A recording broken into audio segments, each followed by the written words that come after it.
iftar süfrəsi pulla olmaz. Yəni bu qarşılıqsız olan bir şeydir. Ehsandır, iftar süfrəsidir, qurban ətidir. Bu şeyləri biraz insanlar gərək bunu bilsinlər. Bunu bu adiyyatı bu üzrə maarifləndirilməlidir bu insanlar. Bu yanlış istiqamətə gedir bizim cəmiyyətimiz bu sarıdan. Məsələn, Qurban Bayramında görürsünüz ki, qəssablar ya əksəriyyət yerində, indi adam da bəlkə bilmir, mən onu qınamıram. Qurban əti yazıbdır və o da satır kilosu filan qiymətdə. İnsanlar da gedir onu alır. Çoxu bilmir. Elə bilir ki, o aldığı da qurban əti sayılacaq. Xeyr, o qurban əti deyil. İmkanın yoxdur ki, ət al, pişir, yecinən. Da onu qurbana calayıb o ibadətlə o xurafatı qarışdırmaq lazım deyil. Və eyni zamanda iftar süfrəsi sən. İndi restoranlarda görürəm ki, kafelərdə yazıblar iftar məclis, iftar süfrələri, nə bilim mən, tutaq ki, o şeylər təqdim edirlər, müəyyən müxtəlif növ yeməkləri bir löğündə belə deyək.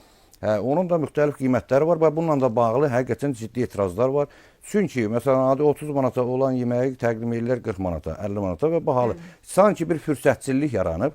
Bu Ramazan ayında hansı ki, müsəlman ölkələrin çoxunda və eyni zamanda bizim ölkəmizdə də imanlı, vicdanlı adamlar əksinə qiymətləri endirib insanlara bir səxavət göstərib savab qazanırlar.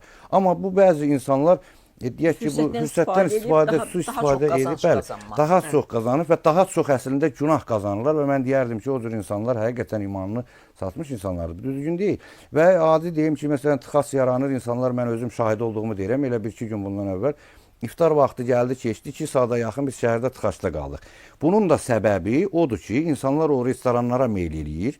Tutaq ki, işdən evinə gedib sata bilmir. Bilir ki, 2 saata gedib satacaq. Ona kimi də iftarın vaxtı keçəcək. Məcburdur bu hardasa bir kafedə otursun, iftar eləsin. Və o da gəlir, o baha qiymətlə üzləşir. Narazılıq yaranır. Və yaxud da ki, orucunu açılmayan insanlar əsəbləşdi, gərginlik keçirdi. Məsələn, avtobusda mən gördüm ki, insanlar biraz halı pisləşən oldu filan.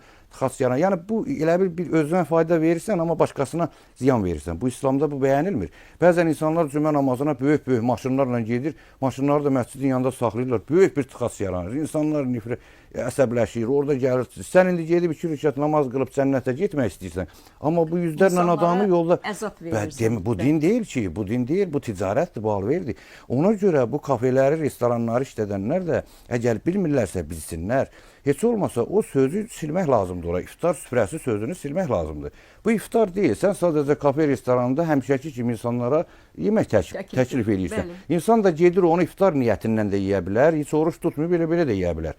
Da sən iftarı niyə satırsan? Adını iftar qoyub ondan alıb bir məqsədinə bu elə bir nəyə bənzəyir? Mən evimdə iftar məclisi təşkil eləmişəm. Gəlir hamı iftar eləyəndən sonra bir dəftər siyahısı çıxardıram bura ki, hərdə bir 20 manatdan 30 manatdan yazın bura. Bu buna bənzəyir. Yəni bundan başqa bunun cavabı yoxdur. Yəni bu o adı qoymaqla insanlar da gedib orada yeməməlidirlər.